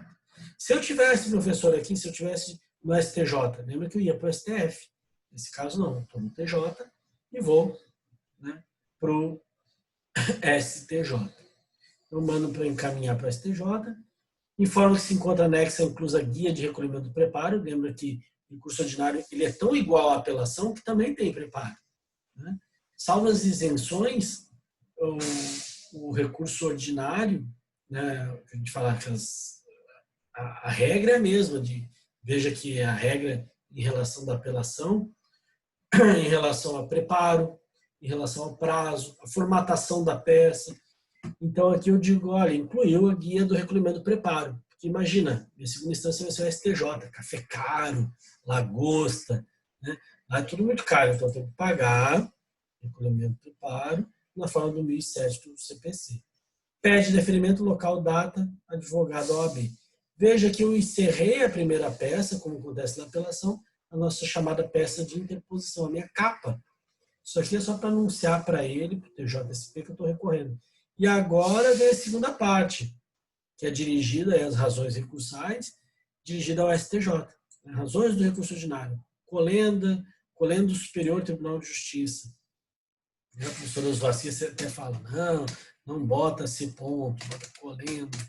Né? Superior Tribunal de Justiça, bota por extenso ou não bota ao Superior Tribunal de Justiça. Tanto faz. Tá? Aqui, só para respeitar ele, né, eu vou colocar por extenso. Colendo, superior, que é o pronome de tratamento utilizado para o STJ. Aquela rasgação de seda, né, que costuma ter nas peças. Resumo do processo. Aqui tem um resumo, depois você vai ler. Esse recurso está lá no EVA para você baixar na Mediateca. Tá? Você vai dar uma lidinha. É um caso, né, que, Carlos, hora recorrente, suspeitando de superfaturamento na construção da rodovia do Estado de São Paulo, requereu documentos, elementos da ilicitude ao governador do Estado de São Paulo devido ao não fornecimento das evidências requeridas capazes de autorizar o ajuizamento de uma ação popular. Trouxe mandado de segurança perante o TJ. Toda vez que a segurança foi denegada e ainda não houve deferimento da gratuidade da justiça. Por não restar outra opção, em busca da justiça, que se depõe presente recurso ordinário. Então, impetrou o mandado de segurança, não deu certo. Esse é um caso que eu peguei na internet, tá, no escritório. Um caso que eu tinha ali de recurso ordinário, eu teria que alterar bastante coisa, fática, porque era um caso que envolvia também segredo de justiça. Eu disse, vou pegar o outro da internet, até porque é bem simples. Então, foi delegado. Do cabimento do foro competente. Então, eu explico quando o que é o recurso ordinário aqui, peça. E o foro competente explica que, por ter sido impetrado, né, no TJ, ou o STJ, que vai ser a segunda instância. Tempestividade e preparo, também só que foi recolhido, já tinha sido mencionado. E as razões do recurso. Aqui depois vocês vão ler com calma, não vou ficar lendo também o recurso, mas ter fundamentos para que seja concedida a segurança. As razões de reforma, quais são os artigos que foram violados pelo TJSP, né, que não poderia ter denegado a segurança. Então, explica aqui e pede para reformar. Do pedido, diante de todo exposto, requer o recorrente o conhecimento e provimento do recurso ordinário para reformar a decisão denegatória de modo que seja concedida a justiça gratuita, nos termos do artigo tal, e determinar ao recorrente que forneça os documentos solicitados em garantia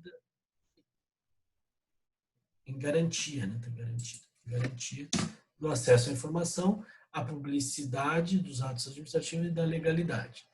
Então, aqui o caso que, né, só para vocês terem uma ideia de como é parecida com a apelação, como é tudo muito igual, até os pedidos aqui também são iguais, que muda quem vai julgar essa, entre aspas, apelação, que eu chamo de recurso ordinário.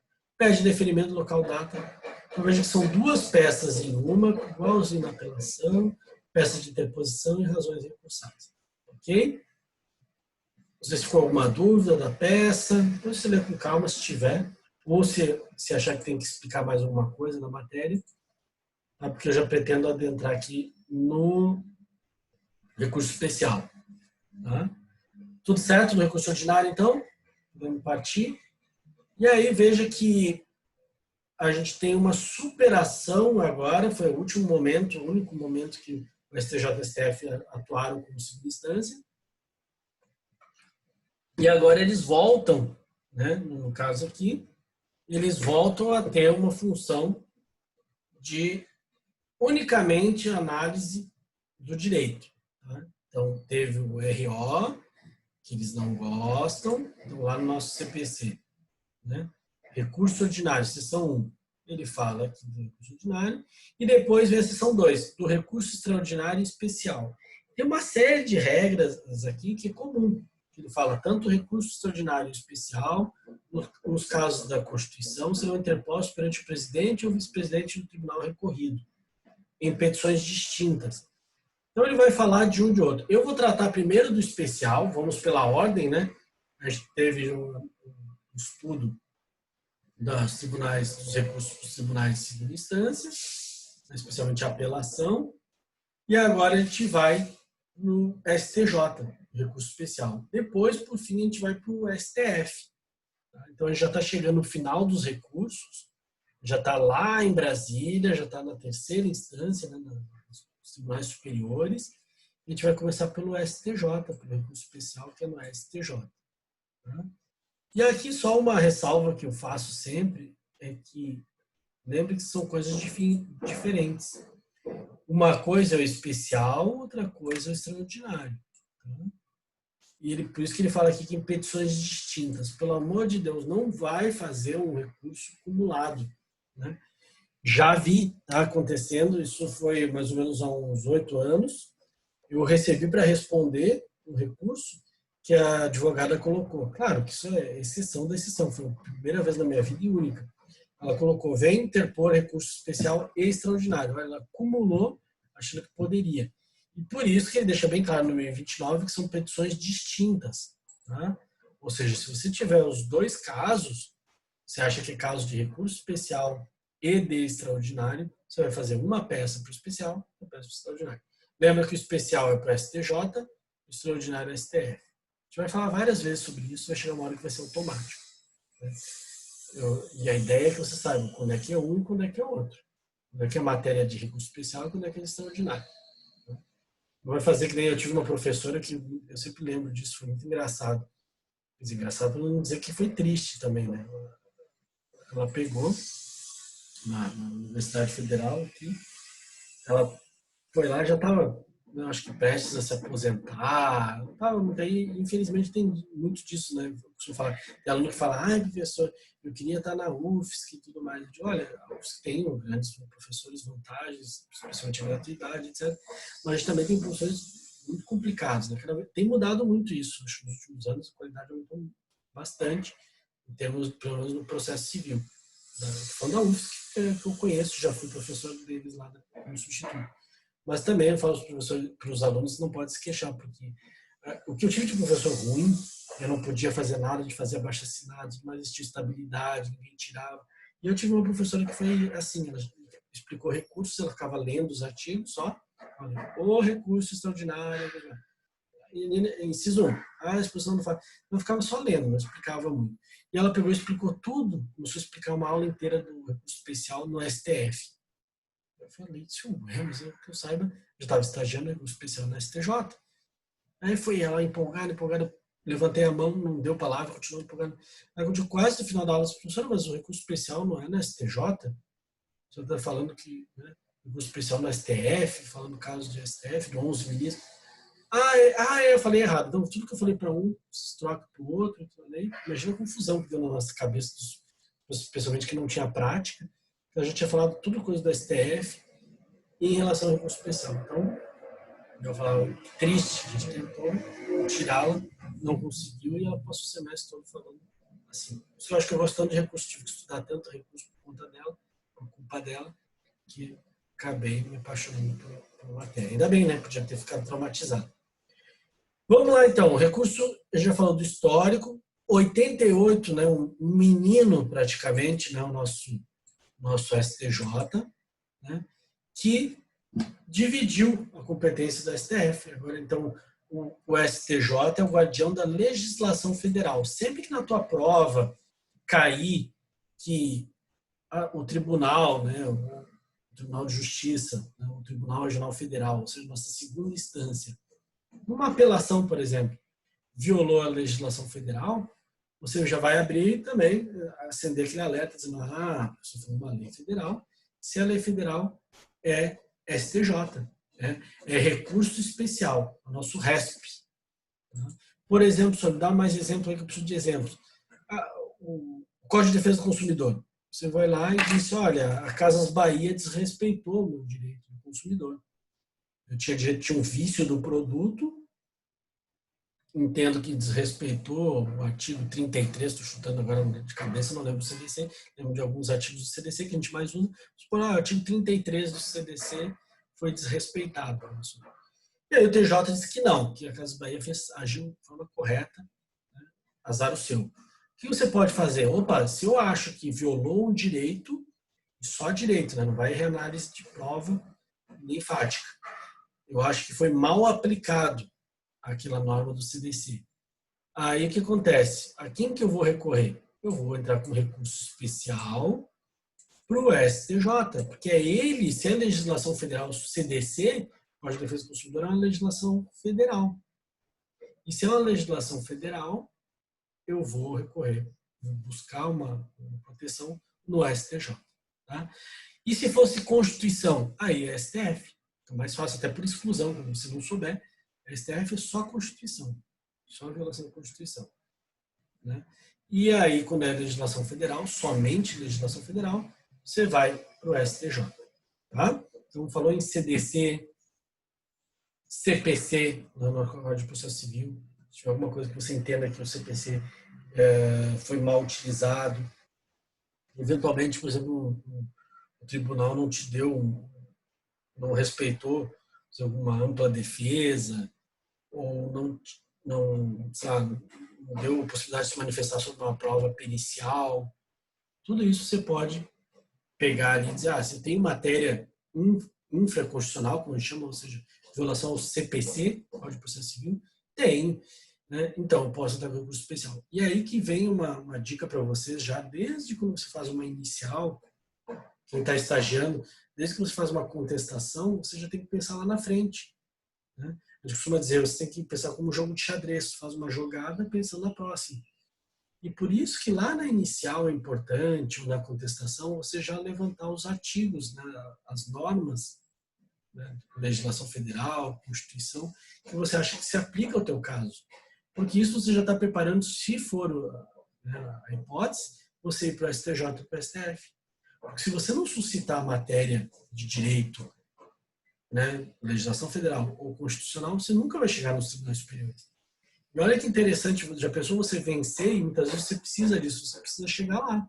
Você precisa vencer lá no STJ e no STF. Né? Alguns estados são tão complicados, vou dar o exemplo de um que eu não tenho problema nenhum de falar. É Maceió. Né? O Alagoas, mas o estado do Alagoas, né? Eu tenho processos em Maceió, processo de clientes que são de lá, e a gente costuma dizer que é triste, né? A primeira instância, né, é horrível em Maceió, tá? E o Tribunal de Justiça de Alagoas tem alguns desembargadores bons e tem alguns muito ruins. Perto do que a gente tem aqui no TJ, a gente tem essa comparação, o nosso TJSC é um ouro, é uma joia rara, né? Tem seus defeitos, pode ter, as pessoas falam mal, etc. Mas é muito mais atencioso, o advogado, muito mais cauteloso com os processos, estuda muito mais as matérias, né? E lá, infelizmente, é bem complexo. Teve casos até que a gente foi lá conversar em primeira instância é um absurdo, né? Tive casos de ir lá conversar e eles falaram assim, o juiz não está aqui hoje não. Disse, bom, mas hoje é quarta-feira, não veio o dia inteiro.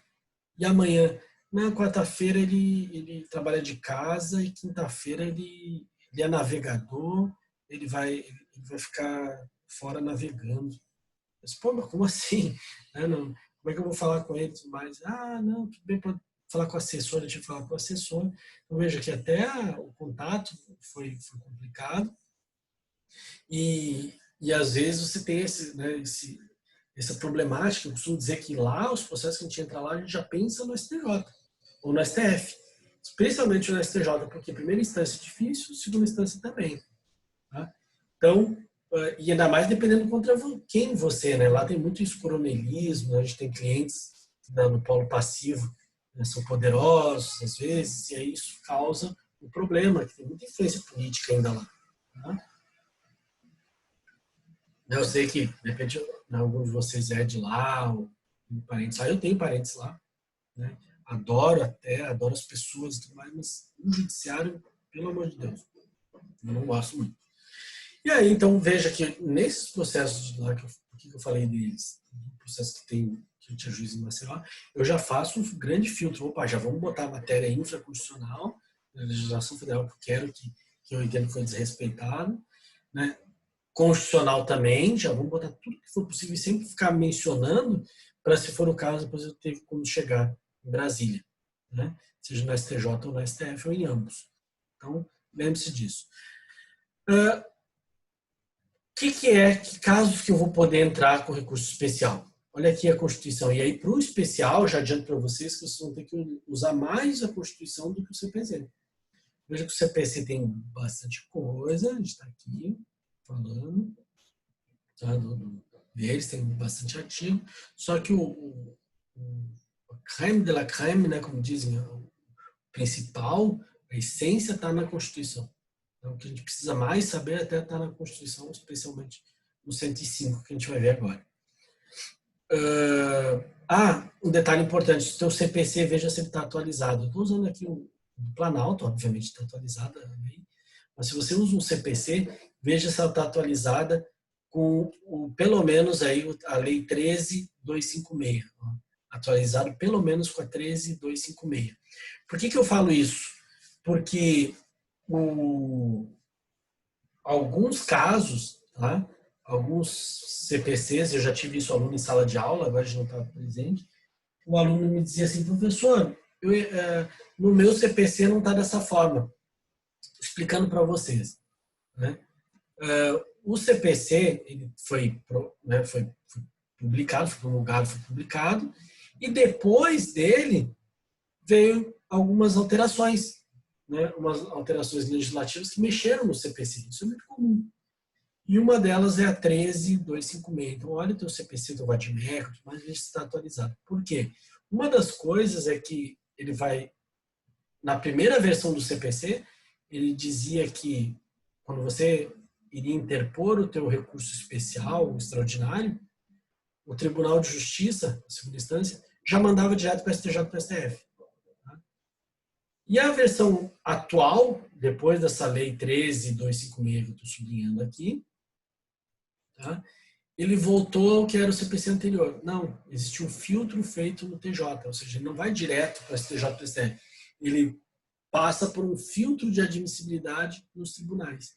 Tá? Então, isso é complicado, eu digo, porque na prova tem aluno que erra, ele vai dizer, não, daqui, professor, eu quero que anule a questão, porque no meu CPC está assim, ó. Mas, infelizmente, o teu CPC não está atualizado. Você comprou logo depois da publicação do CPC, mas ele teve uma alteração 3 meses depois. Então, cuidado, pega a versão mais recente, ou pelo menos que tenha para os nossos recursos dos tribunais superiores, senão você vai errar na prova e vai querer botar a culpa em mim. O senhor não falou. Então, está gravado, como dizem nos reality shows.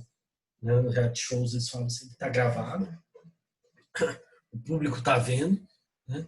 Que a gente tem aqui uma alteração legislativa que você precisa ter. Tanto que, olha aqui, o parágrafo segundo, revogado, ele risca aqui, revoga, dá uma outra, a 13.256 dá uma outra redação ao inciso, a vários incisos, olha quanta coisa riscada e alterada, incluída por uma outra lei. Então, cuidado com o teu CPC, já tem que estar atualizado. Vamos se encaminhar só para a gente vai falar quando é que cabe o recurso especial, eu já libero vocês. Vamos entender aqui. Compete ao STJ. Inciso 3. Julgar em recurso. Lembra que o inciso 2 falava do recurso ordinário. Agora o inciso 3, ele fala nos casos de recurso especial. Julgar em recurso especial as causas decididas em única ou última instância pelos TRFs ou TJs. Quando a decisão é recorrida, ele vai falar. Veja o que ele está dizendo aqui. Que o STJ, né, no caso do recurso especial, ele vai julgar por meio de recurso especial aquelas causas que foram decididas em única ou última instância pelo TRF ou TJ. Está dizendo que o processo vai estar no TJ ou no TRF, na segunda instância. E depois da segunda instância, cabe, né, ir recorrer ao STJ em recurso especial. Tá? Então, você sempre... A pessoa fica em dúvida, né, que eu utilizo o recurso ordinário ou especial, ordinário ou extraordinário. Né? Lembra que primeiro você vai sempre lá no ordinário, porque ele que é o diferentão. É ele que é diferente, então você vai primeiro no STJ, no recurso ordinário, veja se não é caso dele. Porque a pegadinha é essa, o recurso ordinário é muito diferente, é muito peculiar, como eu já falei várias vezes. Então primeiro vai no RO. Não, pessoal, não é caso de RO. Então você vai aqui, que provavelmente vai ser, se a matéria é lei federal, é especial. Julgar em recurso especial as causas em única ou última instância pelo TRF e TJ. Vamos pegar um caso específico, uma apelação. Uma apelação que está no TJSC. Eu tive uma sentença, apelei, vamos dizer que eu tomei ferro, perdi. Fui sucumbente, o acórdão foi horrível para mim. E eu vejo que teve uma lesão ao direito do cliente. Para onde é que eu vou? O cliente já me pergunta, para onde é que a gente vai agora se eu perdi no TJ? Perdi em primeira instância ou perdi no TJ? Eu estou em Alagoas. Perdi em primeira instância, já espero que perdi em segunda instância. Contra um coronelzão lá de Alagoas. Perdi. Você tem o STJ. Essa matéria é infraconstitucional. E olha aqui o que ele fala. Quando a decisão recorrida, quando o TJSC contrariar tratado ou lei federal ou negar-lhe vigência. Veja que ele está falando aqui que a decisão, para ser passível de recurso especial, tem que ter sido proferida pela segunda instância e contrariar tratado ou lei federal. Tratado federal ou lei federal. Ou negar-lhes vigência. Ou seja, houve um desrespeito. O A é o mais utilizado. A linha A é a mais utilizada em recurso especial. Se você olhar recurso especial, 99% das vezes vai ser com base na linha A. Você entendeu que a decisão do TJ contrariou lei federal. Você vai poder. Negou vigência a uma lei federal, não aplicou. É recurso especial do STJ com base. E aí você vai ter que fundamentar na tua peça. Vem para o seu advogado com base no 105, inciso 3, a linha A. Tem que apontar também a linha, a gente vai aprender isso. Né, da Constituição, interpor recurso especial. Veja que esse caso aqui, naquela hipótese que eu falei do CDC, ele não aplicou corretamente o artigo 33 do CDC. É caso que eu vou buscar a STJ. Eu vou dizer, excelência, STJ, pelo amor de Deus, né? Todos os tribunais, ou pelo menos, né, vários tribunais entendem que aplicam o 33 dessa forma. O nosso TJSC está dizendo que não é o caso. Então você vai poder, e ele é o guardião da legislação federal, é ele que vai dizer como é que tem que aplicar a lei federal.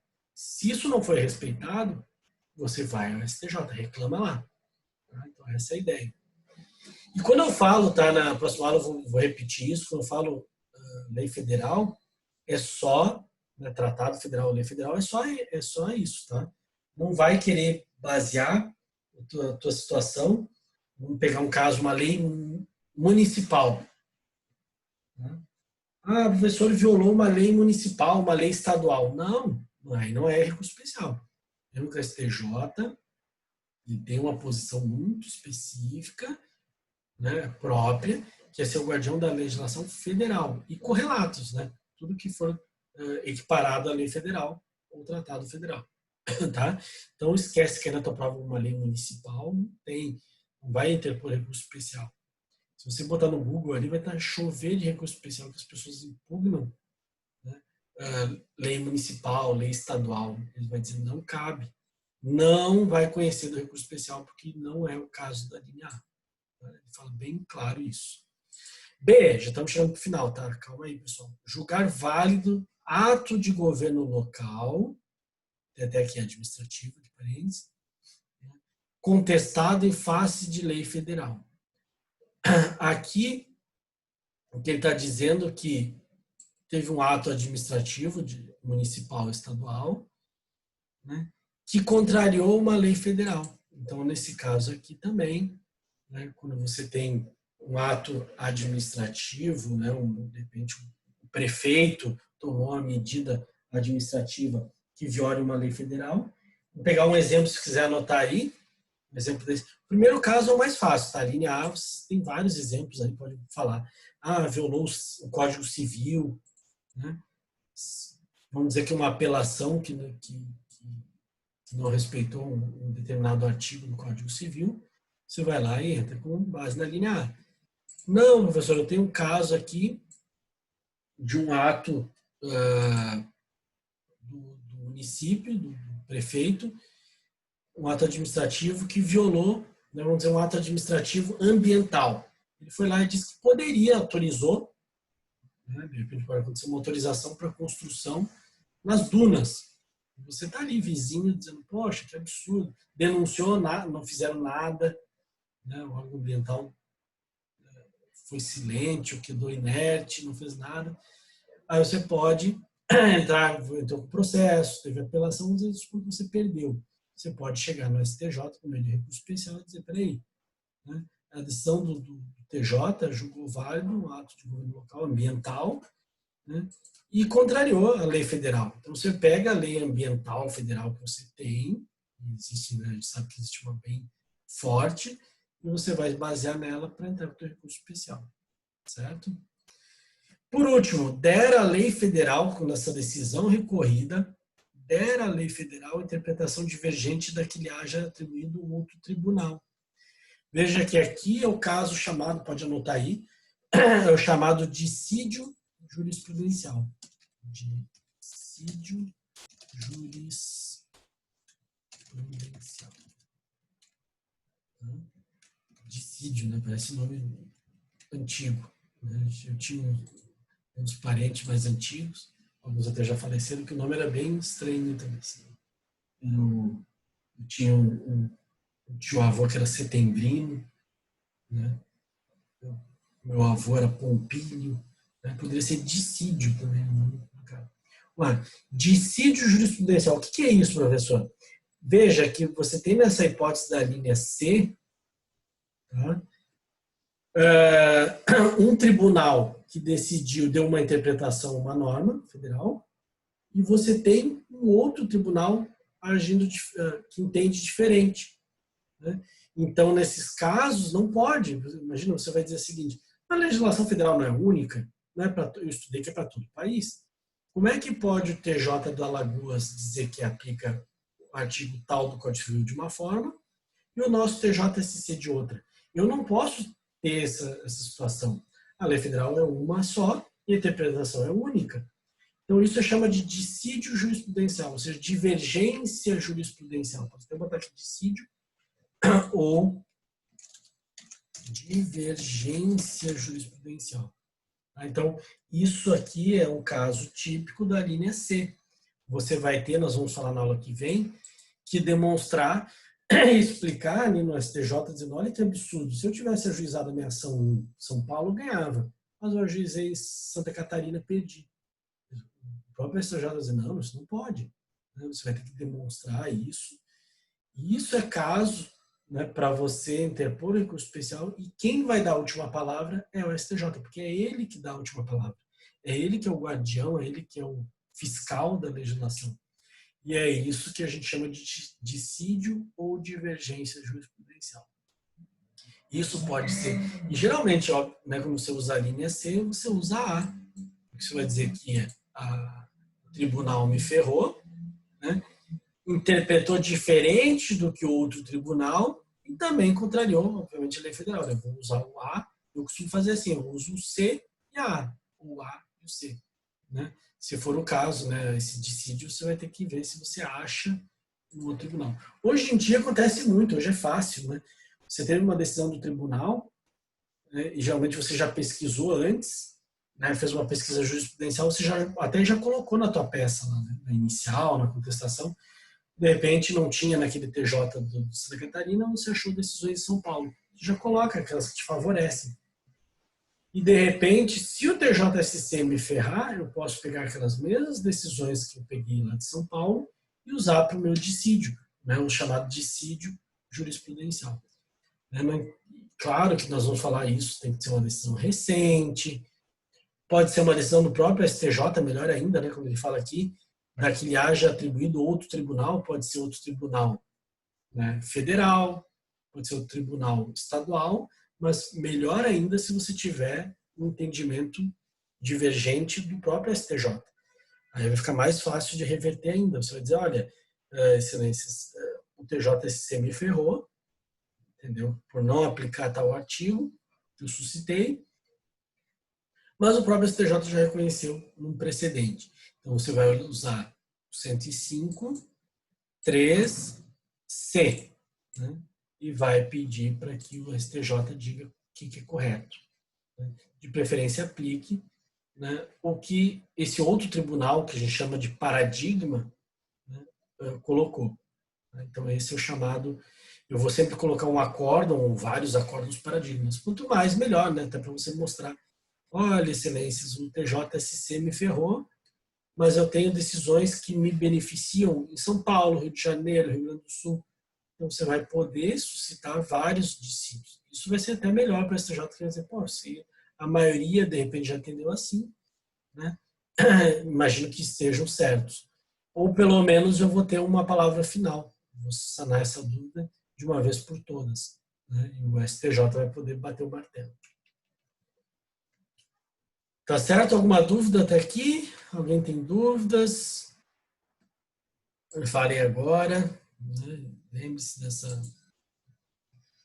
Até vou pegar aqui uma... Não, tá tudo certo. Só vou pegar aqui uma aula. Depois acho que vou compartilhar esse conteúdo aqui com vocês. Existe um curso que eu fiz há um tempo atrás de recurso especial, né, para se atualizar, que a gente sempre tem que estar se atualizando. Tá? E ele fala muito sobre essa parte inicial aqui, que é ótimo para a gente entender. né? Ele bota, inclusive, julgados aqui falando da finalidade do recurso especial. Olha. O Superior Tribunal de Justiça possui a função de uniformizar a interpretação da legislação federal, portanto, atribuindo sentido ao direito federal infraconstitucional. Assim, a decisão das cortes locais que afasta a interpretação do STJ para atribuir sentido à legislação federal infraconstitucional ofende a própria lei e, portanto, deve ser privada de efeito. Então, aqui, casos que ele cita só para dizer a função, né, do STJ. Na espécie, considerando que cabe a esta Corte Superior de Justiça a uniformização da interpretação da legislação federal, blá, blá, blá, blá, blá, blá. Então, nos próprios julgados do STJ, ele reafirma isso que a gente falou, de que ele serve para isso. E o que é lei federal? Só para a gente finalizar, fica mais claro. Ele tem aqui, cita, né, a interposição de recurso especial não é cabível quando ocorre violação de dispositivo constitucional ou de qualquer ato normativo que não se enquadre no conceito de lei federal. Então, ou seja, falou de Constituição, é com o STF. Né? E outros casos que não se enquadrem no conceito de lei federal, não pode. Nesse aqui de 2019, a Nancy Andrighi, na terceira turma, negou a admissibilidade de recurso especial, porque não era o caso, né? Não era situação de recurso especial. E aqui, não é lei federal, resoluções, portarias, regimento interno, instruções normativas, convênios, provimentos, atos normativos em geral, Constituição dos Estados, leis estaduais, leis municipais, Constituição Federal e súmulas. Veja que tudo que ele fala aqui, você não deve usar o RESP. Tá? Porque a gente vai ser que diz assim, violou uma portaria, né? Uma resolução, uma instrução normativa, uma Constituição do Estado. Não. O que é passível de recurso especial? O que é lei federal? Lei ordinária federal, lei complementar federal, lei delegada federal, decreto-lei federal, medida provisória federal e decreto federal. Então, só para você ter uma ideia do que a gente vai ter e que não vai ter, para vocês não utilizarem errado. Porque se no teu caso, teu cliente, for essas situações aqui, de uma lei municipal, Constituição do Estado, você não pode utilizar o RESP. O RESP é só para lei federal, né? E correlatos, o que se equipara a uma lei federal, né? Segundo a nossa Constituição e segundo a própria jurisprudência. Então, são todas essas aqui que estão embaixo. Certinho? Então tá, senhores, acho que a gente para por aqui, foi bastante conteúdo. Olhem direitinho para a próxima aula o material, a peça de recurso especial, vai ficar mais fácil de entender. Porque olhando a peça antes, também, lendo a peça antes, fica mais fácil de entender o conteúdo. Leia o material, leia a peça especialmente, que a gente vai na aula que vem falar da petição. É bem difícil, a gente vai ver que vocês vão notar isso, é bem difícil de conseguir admitir um recurso especial, cada vez mais. Existiam barreiras, requisitos de admissibilidade cada vez maiores, em súmulas e tudo mais, que impedem, mas eu vou tentar ensinar para vocês como encaixar, como ter o provimento de um recurso especial. E antes disso, como admitir um recurso especial. Não é fácil, mas se você souber estudar direitinho, a gente consegue. Eu já tive vários providos, admitidos e providos. Às vezes a gente não ganha, mas pelo menos a admissão já é uma vitória. Eu costumo até brincar com os alunos que quando você tem a admissão do recurso especial, já pode abrir uma espumante boa, né? Claro, a gente só vai abrir uma Veuve Clicquot, uma champanhe mesmo mais cara, aquelas de 300, 400, R$1.000, só quando eu ganhar o provimento, quando eu ganhar a final, né? Mas eu já posso abrir uma boa espumante quando eu tiver admissibilidade, porque nós vamos falar na aula que vem que raríssimos são os casos de admissibilidade, são pouquíssimos os casos de admissibilidade. E mais, tem um vídeo que eu botei lá no EVA para vocês, que fala um pouco da função da STJ, um vídeo institucional da STJ. Dá uma olhadinha, é um vídeo do YouTube que o próprio STJ criou para explicar como é que funciona lá, para que o STJ serve, como é que é a tramitação lá dentro. Assiste antes da aula, ou pelo menos depois, eu vou orientar de novo vocês assistirem. De repente eu até passo durante a aula, porque é curto o vídeo, e abre um leque. Tem vários alunos que falam para mim, professor, aquele vídeo é sensacional, dá uma ideia legal. Ele mostra o STJ, de repente se você não teve oportunidade de conhecer. Tá? Só não vai mostrar o cafezinho e as guloseimas que eles têm lá, mas pelo menos você vai entender como funciona a tramitação. Fechou? Então tá. Fico à disposição aqui para sanar alguma dúvida de vocês, se tiver. A nossa gravação encerra agora.